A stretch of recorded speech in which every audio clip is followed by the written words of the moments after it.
हाँ, अगला अपना जो राजा है वो ये है, नाम कौन सा? बारमल। यहाँ से इंपॉर्टेंट है, डोलाराय वाली कहानी इंपॉर्टेंट है, उसके 3 कैरेक्टर इंपॉर्टेंट है।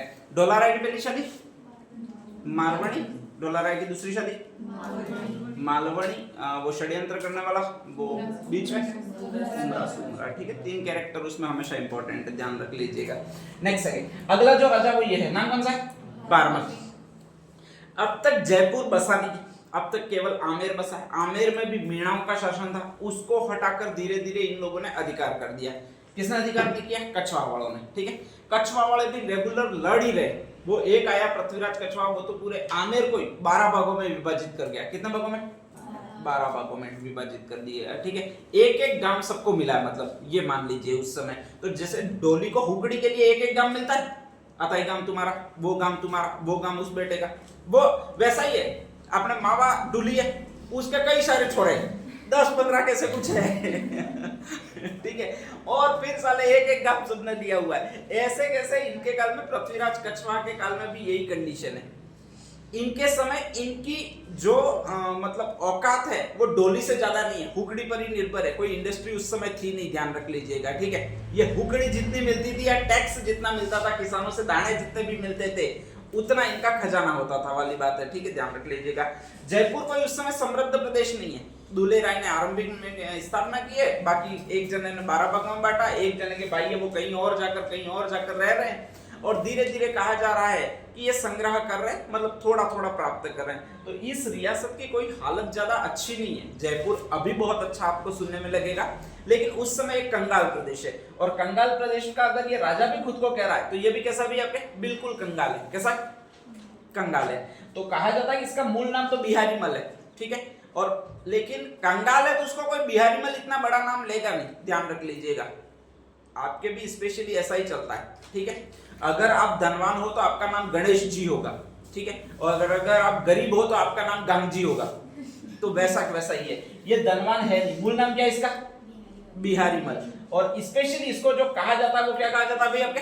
बारमल। की पृथ्वी पर ये तो बार है, यूं कहा जाता है, सीधा बात है। तो बारमल कहा जाता है। इसकी स्थिति अच्छी है नहीं, कहा जाता है स्थिति अच्छी नहीं है, फिर भी बेचारे को एक गांव जैसे तैसे मिला है राज करने के लिए। उसमें भी इसके चाचा का लड़का जिसका नाम आस्करण है। क्या नाम है?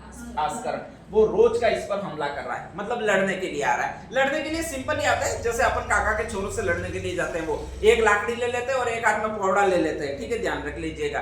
पौड़े से इधर उधर को मिट्टी करते हैं और लाकड़ी से कभी आ जाए तो मार देते हैं। वैसे ये दोनों लड़ रहे, बारमल लड़ रहा है और आस्करण लड़ रहा है। कहा जाता है आस्करण को 2-3 चिपक गई होगी अच्छी तरह से लाकड़ी, तो इधर से दौड़ता है खोजोड़ते खोजोड़ते, और वो इसके दरबार में चला जाता है। किसके दरबार में चला जाता है?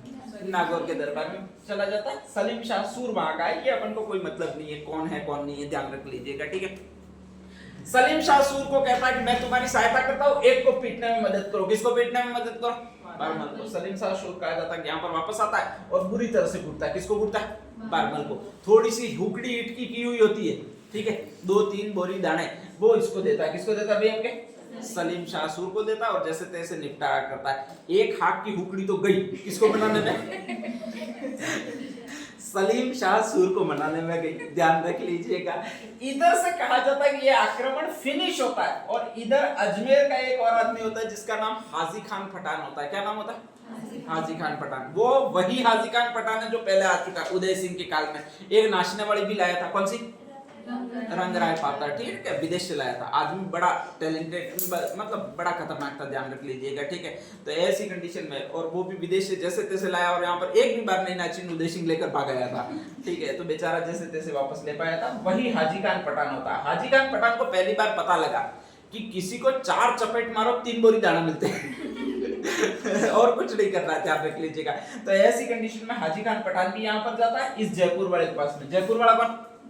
बारमल। और कहा जाता है कि इसको भी 2-4 चपेट मार के आ जाता है। जैसे ही चपेट मार के आ जाता है तो कहा जाता है कि ये भी 2-3 बोरी दाने फिर दे देता है इसको, ये हाजी खान पठान को। और हाजी खान पठान यहाँ पर आ जाता है। जो भी 2-3 हाथ में इकट्ठा किया हुआ था वो तो आपके गया, दोनों ले गए। ठीक है, ध्यान रख लीजिएगा। तो ऐसी कंडीशन में बारमल कहा जाता है कि बैठा बैठा अकेला अकेला एक पहाड़ी पर रो रहा होता है। और ऐसी कंडीशन में कहा जाता है कि इसका एक दोस्त होता है, उसका एक नाम है। नाम कौन सा भाई आपके? मजनू खान, ध्यान रख लीजिएगा। ठीक है, तो वो कहता है कि यार रो क्यों रहा? ये कहता है कि यार बड़ी दुर्घट स्थिति है।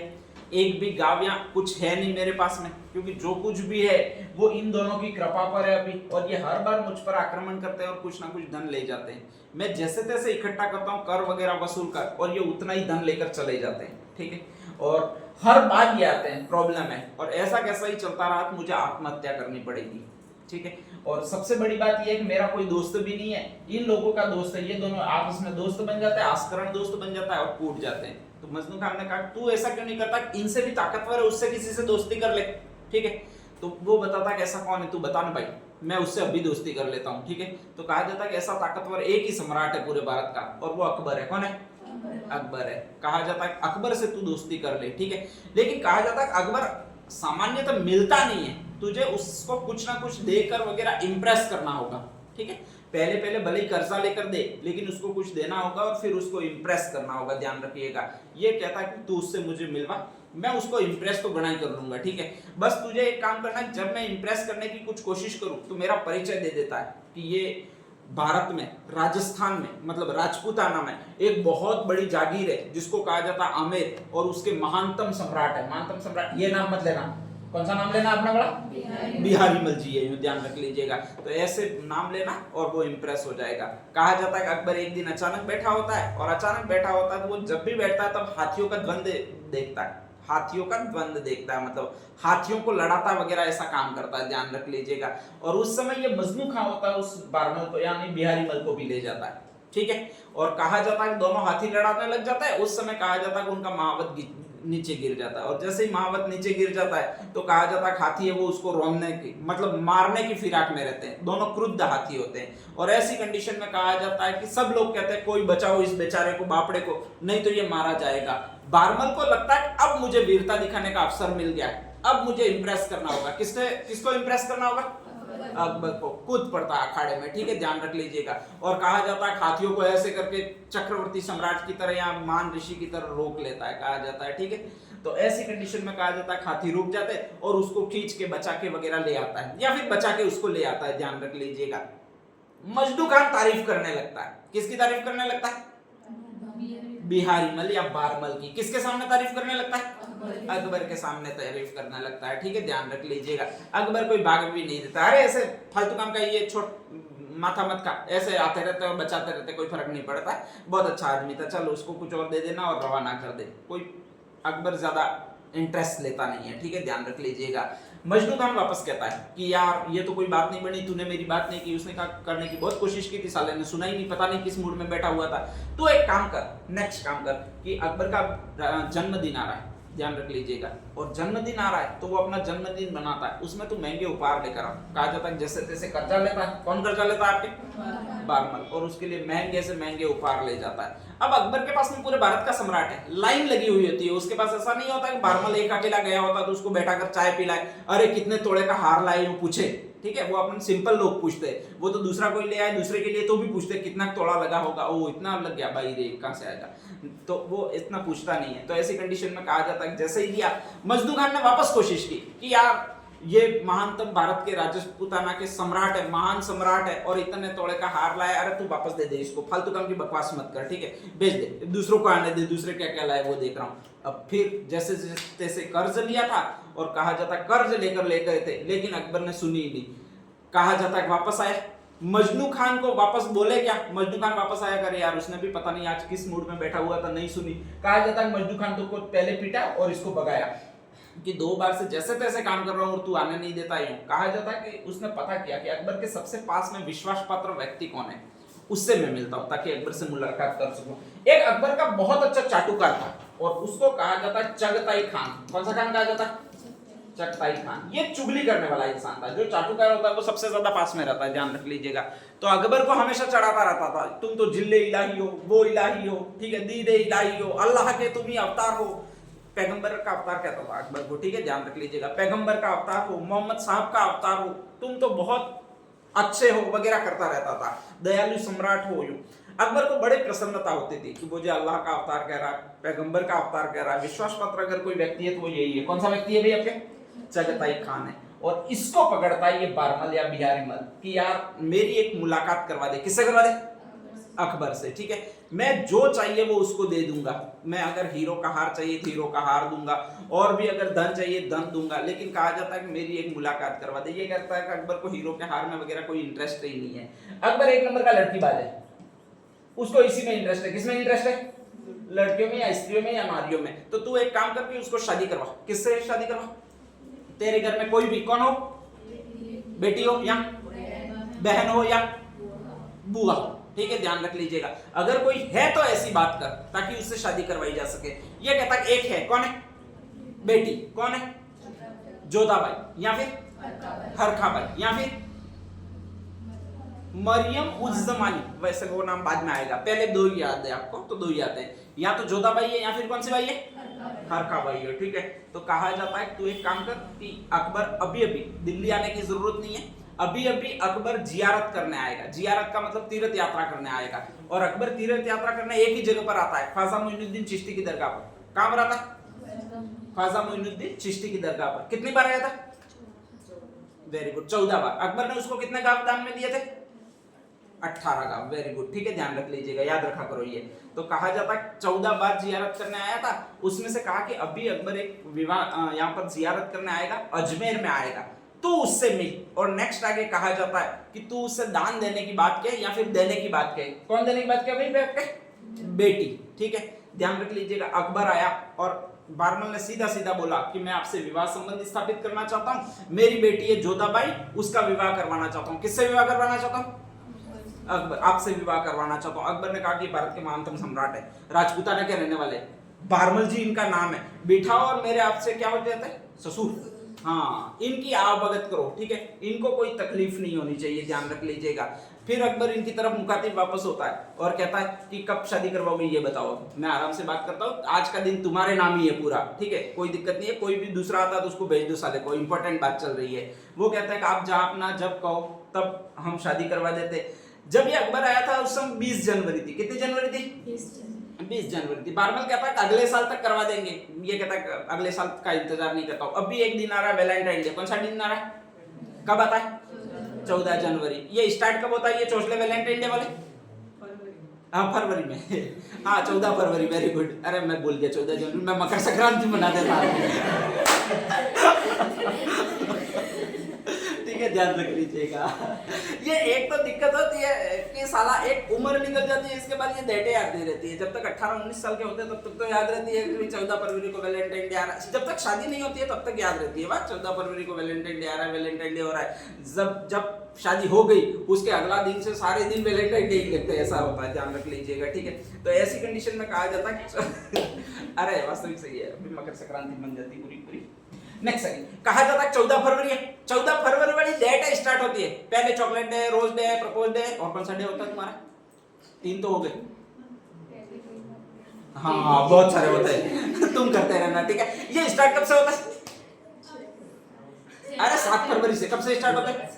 7 फरवरी से स्टार्ट होते हैं, ठीक है। तो 7 फरवरी से 14 फरवरी तक तो रेगुलर डे है, एक भी बीच में गैप नहीं है। इससे पहले वाले दिन मेरी शादी करवा दो ताकि झंझट खत्म हो जाए, ठीक है, ध्यान रख लीजिएगा। तो ऐसी कंडीशन में पहले वाला दिन सेलेक्ट किया गया। पहले वाला दिन कौन सा?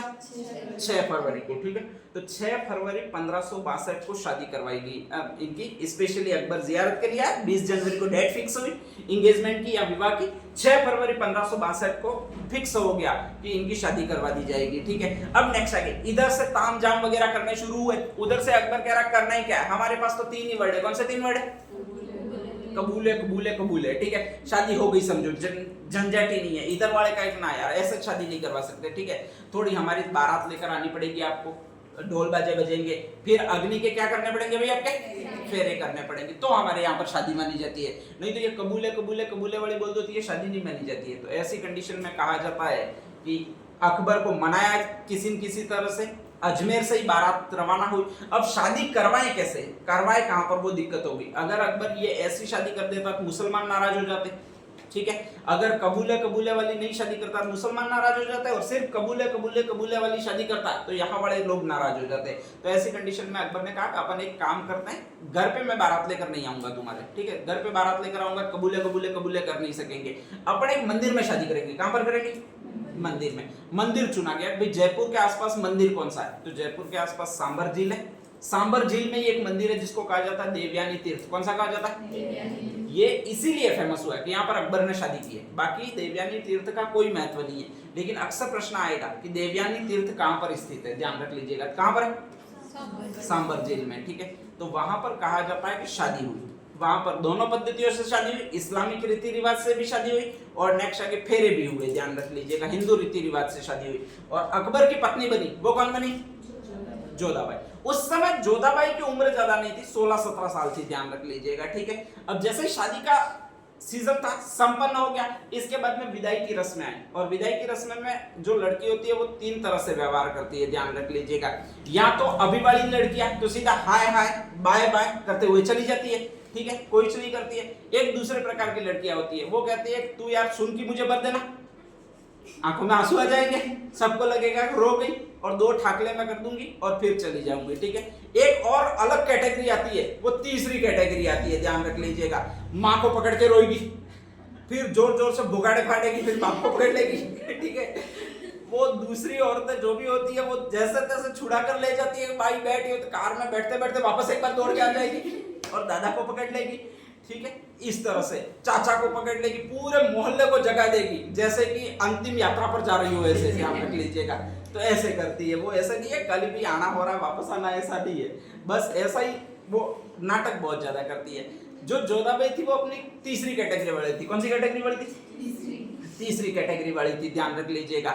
जैसे ही कहा जाता है अकबर ने अपने रथ में चढ़ाना शुरू किया, दौड़ी वापस, एक बार तो उसकी मम्मी से मिली, सेकंड बार जैसे तैसे दूसरी दासिया थी वो ले गई और नेक्स्ट आगे वापस रथ में चढ़ाना शुरू किया, वापस दौड़ी और कहा जाता है पप्पा से निपट गई। कौन से पप्पा से? बिहारी मल से, ध्यान रख लीजिएगा, ठीक है। और ऐसी कंडीशन में तीसरी बार फिर चढ़ाना स्टार्ट किया तो भाई से निपट गई, भगवंत दास से, और कहा जाता है जोर जोर से रोई, इतनी जोर से रोई कि अकबर को इच्छा होगी कि मैं यहीं पर दामाद बन के रह जाऊं, नहीं लेके जाऊं इसको, ठीक है। लेकिन फिर भी अकबर सम्राट था तो कहा जाता है जाना तो पड़ेगा ही से यार, भेजो, कितनी देर तुम खोटी करोगे, इतनी देर खोटी कर दिया, शादी भी इतनी देर में हमारे हो जाती है। ये सारा कंडीशन खत्म हुआ। यहाँ पर कहा जाता है वो अकेली जाने के लिए तैयारी हो नहीं हो ना, कहे मैं मम्मी पापा को छोड़ के नहीं जाऊंगी, मैं मम्मी पापा को छोड़ के नहीं जाऊंगी, ऐसा ही करते रही। तो कहा जाता है लास्ट में फाइनल में ये तय किया गया कि इसके साथ एक व्यक्ति को हम भेज दें। व्यक्ति कौन सा भेजा? मान सिंह, ध्यान रख लीजिएगा, ठीक है। हाँ, सीरियल में ये दिखाया सीरियल में दिखाते होंगे शायद, जो पुराने सीरियल है उनमें ये दिखाया होगा, ठीक है, ध्यान रख लीजिएगा। तो कहा जाता है कि वहां पर एक व्यक्ति को भेजा गया, उसका नाम है मान सिंह। क्या नाम है भैया आपके? बारमल का बेटा है भगवंत दास, भगवंत दास का बेटा है वो मान सिंह। मान सिंह और ये दोनों क्या लगेगी? बुआ और भतीजा, ध्यान रख लीजिएगा। तो यहाँ पर भेजा गया, वो इसी को भेजा गया। किसको भेजा गया भैया आपके? मान सिंह को भेजा गया, ध्यान रख लीजिएगा। भगवंत दास था, उसको कहा जाता है कि आपके स्पेशली अकबर ने उपाधि दे दी, और वो जो उपाधि दे दी वो एक राजा की दे दी, जिसको ये राजा कहा जाता है। नाम कौन सा भैया आपके? बांके राजा, ठीक है, ध्यान रख लीजिएगा। बारमल को जो उपाधि दे दी वो आपकी ये उपाधि दे दी, जिसका नाम कौन सा होता है भैया आपके? फर्जन, ध्यान रख लीजिएगा, ठीक है। और मानसिंह को 2-3 उपाधियां और दी थी, वो अपन आगे पढ़ते ही रहेंगे। तो नेक्स्ट हेडिंग डाल दीजिएगा। कहाँ से तक आपने लिखा?